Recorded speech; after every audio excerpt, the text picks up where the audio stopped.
విద్యుత్ షాక్తో తల్లి కొడుకు మృతి చెందిన ఘటన బి కోడూరు మండలం గుంతపల్లి గ్రామంలో చోటు చేసుకుంది.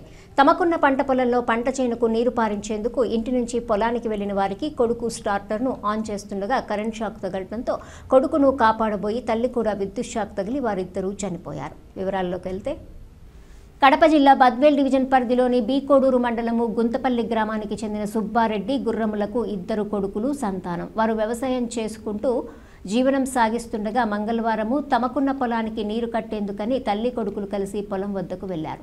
అయితే కొడుకు జయసుబ్బారెడ్డి మోటార్ ఆన్ చేస్తుండగా పరిసర ప్రాంతాల్లో తేమ ఉండటంతో ఒక్కసారిగా విద్యుత్ షాక్ తగిలి గిలగిలా కొట్టుకుంటుండగా కొడుకును చూసిన తల్లి కొడుకుని కాపాడపోయి ఆమె కూడా విద్యుత్ షాక్ తగిలి అక్కడికక్కడే మృతి చెందారు. దీంతో ఆ గ్రామంలో విషాద ఛాయలు అలుముకున్నాయి.